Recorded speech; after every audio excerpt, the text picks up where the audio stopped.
আসসালামু আলাইকুম প্রিয় শিক্ষার্থী বন্ধুরা, কেমন আছো সবাই? আশা করি তোমরা সবাই খুব ভালো আছো। আজকে আমরা অ্যাসার্টিভ থেকে ইন্টারোগেটিভ সেন্টেন্স কিভাবে করতে হয় সেটা শিখবো বিগত সালের প্রশ্নের আলোকে। এসএসসি পরীক্ষার্থী যারা আছো তোমরা সবাই খাতা কলম নিয়ে বসে যাও ভিডিওর সামনে, এবং যেখানে তোমাদের প্রয়োজন হবে পজ করে ভিডিও থেকে নোট করে নিবা, যাতে পরবর্তীতে তোমরা প্র্যাকটিস করতে তোমাদের সুবিধা হয় এবং রুলসগুলো তোমাদের মনে থাকে। তো গত ভিডিওতে আমরা শিখেছিলাম অ্যাসার্টিভ সেন্টেন্সকে কিভাবে ইন্টারোগেটিভ করতে হয়। আজকেও আমরা অ্যাসার্টিভ থেকে ইন্টারোগেটিভ আমরা শিখব। কিন্তু প্রশ্ন কথা হচ্ছে যে গত ভিডিওতে আমরা শিখেছিলাম যে একটা অ্যাসার্টিভ সেন্টেন্সকে ইন্টারোগেটিভ করার জন্য অক্সিলারি ভার্ব সেন্টেন্সের সামনে চলে যায়, মানে সাবজেক্টের সামনে চলে যায়। অর্থাৎ ইন্টারোগেটিভ করার জন্য অক্সিলারি ভার্বের একটা ব্যবহার আছে, কিন্তু যে সেন্টেন্সগুলোতে অক্সিলারি ভার্ব থাকবে না সেই সেন্টেন্সগুলোর জন্য আমরা কিভাবে অ্যাসার্টিভ সেন্টেন্সকে ইন্টারোগেটিভ করব। অর্থাৎ অক্সিলারি ভার্ব থাকলে অক্সিলারি ভার্বটা সাবজেক্টের সামনে চলে যাবে, না থাকলে আমরা কি করব, যে সব সেন্টেন্সে অক্সিলারি ভার্ব থাকবে না সেগুলোর জন্য আমরা ডু, ডাজ এবং ডিড এই তিনটা অক্সিলারি ভার্বের সহায়তা নেব। এগুলোকে আমরা বলবো রিজার্ভ অক্সিলারি ভার্ব। যেখানে অক্সিলারি ভার্ব থাকবে না কিন্তু অক্সিলারি ভার্বের প্রয়োজন, সেই সেন্টেন্সগুলোতে আমরা ডু, ডাজ এবং ডিড দিয়ে সেন্টেন্সটা কমপ্লিট করব। এখন দেখো প্রথম সেন্টেন্স, এটা ঢাকা বোর্ডে 2024 সালে আসছিল। প্রশ্নটা হচ্ছে people of all edges enjoy a moonlit night. এটাকে ইন্টারোগেটিভ করতে বলা হয়েছে, সেন্টেন্সকে ইন্টারোগেটিভ করতে বলছে, আমরা ইন্টারোগেটিভ করব। এখন দেখো সেন্টেন্সের মধ্যে পিপল অফ অল এজেস, সব যুগের মানুষেরাই, এনজয় এ মুনলিট নাইট, এটা হচ্ছে সাবজেক্ট, ভার্ব এবং এক্সটেনশন। তাহলে এই সেন্টেন্সের মধ্যে দেখো একটা মূল ভার্ব আছে এনজয়, উপভোগ করে, কিন্তু কোনো অক্সিলারি ভার্ব নাই। সো অক্সিলারি ভার্ব ইন্টারোগেটিভ সেন্টেন্সের কাজ হচ্ছে যে অক্সিলারি ভার্বটাকে এই সাবজেক্টের আগে নিয়ে আসতে হবে, কিন্তু অক্সিলারি ভার্ব নাই। তাহলে আমরা কি করব, আমরা ডু, ডাজ, ডিড থেকে নেব। কোন অক্সিলারি ভার্বটা এখন নেব, আমরা ডু নেব। এখন আমরা ডু কেন নেব সেটা আমি বলতেছি একটু পরে। দেখো ডু, ডু পিপল, এই যে এই সাবজেক্টটা বসবে, people of all ages, ages অর্থাৎ হচ্ছে সাবজেক্টের আগে অক্সিলারি ভার্বটা বসলো। ইন্টারোগেটিভ সেন্টেন্সে কিন্তু তাই হয়। Do people of all edges, তারপর হচ্ছে enjoy, enjoy a moonlit night, moonlit night, প্রশ্নবোধক চিহ্নটা আমরা দিয়ে দেবো। তাহলে আমাদের কিন্তু সেন্টেন্সটা হয়ে গেছে। কিন্তু এটার মধ্যে আবার একটু কাজ আছে, সেটা হচ্ছে আমাদের আরেকটা নিয়ম আছে, সেটা হচ্ছে যে সেন্টেন্সটা যদি অ্যাফার্মেটিভ হয় তাহলে আমরা ইন্টারোগেটিভ করার সময় সেটাকে আবার নেগেটিভ করব, আর সেন্টেন্সটা যদি নেগেটিভ হয় তাহলে আমরা সাথে সাথে আবার কি করব, অ্যাফার্মেটিভ করব। অর্থাৎ নেগেটিভ হলে অ্যাফার্মেটিভ, অ্যাফার্মেটিভ হলে নেগেটিভ। সেন্টেন্সটা কিন্তু একটা অ্যাফার্মেটিভ সেন্টেন্স। সো এই ডুর সাথে আমরা কি দিব এখানে, ডাজ, ডু নট, আমরা বলবো ডন্ট, সংক্ষেপে বললাম ডন্ট বা ডু নট, যেটাই তুমি দাও।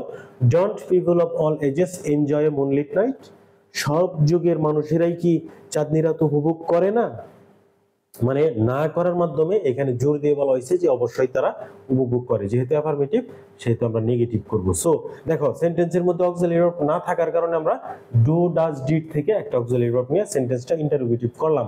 এখন কেন আমরা ডু নিলাম, আরো দুইটা অক্সিলারি ভার্ব আছে ডাজ এবং ডিড, এগুলা কেন নিলাম না? দেখো ভার্ব যদি বেস ফর্মে থাকে তাহলে আমরা ডু নিব। ভার্বের সাথে যদি এস বা ইএস থাকে, যেমন এটা দেখো রিফ্লেক্ট, এটার সাথে এস আছে, তাহলে যখন ভার্বের সাথে এস বা ইএস থাকবে তখন আমরা সেখানে আমরা ডাজ নিব, ডাজ। অর্থাৎ ডুর সাথে ইএস যোগ করলে কি হবে, ডাজ হবে, ডাজ নিব। এবং যখন ভার্বের পাস্ট পার্টিসিপল ফর্ম হবে, এটা দেখো past ED, past participle form, তখন কিন্তু আমরা অক্সিলারি ভার্ব ডিড নিব। এটা হচ্ছে পার্থক্য। তো চলো পরের একটা एग्जांपल দেখি, তাহলে তোমরা ক্লিয়ার হবা। It reflects the whole world like a mirror, এটাকে ইন্টারোগেটিভ করতে বলছে এখানে। তো আমরা কিভাবে করব, দেখো যে আমরা অক্সিলারি ভার্ব নাই, সো আমরা ডাজ নিব এখানে, ডাজ, ডাজ। এবং সেন্টেন্সটা দেখো একটা হচ্ছে তোমার কি বলে এটাকে, যে অ্যাফার্মেটিভ সেন্টেন্স। সো আমরা বলবো does not, does not it reflect, F L E C T, reflect the whole, whole world like a mirror. প্রশ্নবোধক চিহ্ন। এখন দেখো এখানে কি হয়েছে যে does not it reflect the whole world like a mirror. এখন ডাজ নট কেন বসাইলাম এটা কিন্তু তোমরা বুঝছো অলরেডি। ডাজ নট কেন বসাইলাম, কারণ হচ্ছে এই যে এটার এস এর কারণে ডাজ নিছি আমরা, এবং অ্যাফার্মেটিভ হওয়ার কারণে নেগেটিভ মানে নট যোগ করছি, ডাজ নট ইট। এখন আরেকটা চেঞ্জ কিন্তু এখানে আছে, সেটা হচ্ছে এই যে দেখো রিফ্লেক্টস ছিল এখানে, আমরা কিন্তু এখানে রিফ্লেক্ট বসাইছি, কারণ এসটা চলে গেছে কোথায়, এসটা চলে গেছে ডুর সাথে, ইএস এখানে বসছে। সো রিফ্লেক্টের সাথে আর এস হবে না। তোমরা একটা নোট করে রাখবা, নোটটা হচ্ছে যে ডু ডাজ ডিড যুক্ত সেন্টেন্সে ভার্বের সবসময় বেস ফর্ম বসে। ডু ডাজ এবং ডিড যুক্ত সেন্টেন্সে ভার্বের বেস ফর্ম বসে। তাহলে এখানে দেখো এই যে ডু যুক্ত সেন্টেন্স ভার্বের কিন্তু বেস ফর্ম বসছে এনজয়, আবার ডাজ যুক্ত সেন্টেন্স ভার্বের কিন্তু বেস ফর্ম বসছে রিফ্লেক্ট, বেস ফর্ম বসছে। আবার এই যে পাস্ট ভার্বের পাস্ট ফর্ম এখানে কি বসে দেখো, এই বেস ফর্মে বসবে, যেহেতু এখানে কি হবে ডিড হবে, ভার্বের পাস্ট ফর্ম থাকার কারণে আমরা কি করব ডিড নিব। ডিড নট শি পাস, এখানে দেখো pass her time in reading and writing. প্রশ্নবোধক চিহ্ন দিলাম। তাহলে এখানে দেখো পাস এটা কিন্তু বেস ফর্ম, কেন, কারণ ডিড ডু ডাজ ডিড যুক্ত সেন্টেন্সে ভার্বের কোন ফর্ম বসে, বেস ফর্ম বসে। ডিড আমরা কেন নিলাম দেখো, ভার্বের পাস্ট ফর্ম থাকার কারণে আমরা ডিড নিলাম। এবং নট আমরা কেন বসাইলাম, সেন্টেন্স যদি অ্যাফার্মেটিভ হয় তাহলে নেগেটিভ করতে হবে সাথে সাথে। Did not she pass her time in reading and writing. এখন অনেকেই প্রশ্ন করে এটা তো পাস্ট টেন্সে ছিল, তাহলে এইটা তো আর পাস্ট টেন্স থাকলো না, কারণ পাস্ট এটার পরিবর্তে আমরা প্রেজেন্ট ফর্ম পাস বসাইলাম, তাহলে তো পাস্ট ফর্ম থাকলো না। পাস্ট ফর্ম হইলো ডিড দিয়া, ডিড থাকলেই সেটা পাস্ট ফর্ম হয় এবং ডিড যুক্ত সেন্টেন্সে ভার্বের বেস ফর্ম বসে। এটা তো ঢাকা বোর্ডে 2020 সালে আসছিল প্রশ্নটা। এখন সিলেট বোর্ডে 2020 সালের একটা প্রশ্ন দেখো, he inherited a vast property from his father and sister.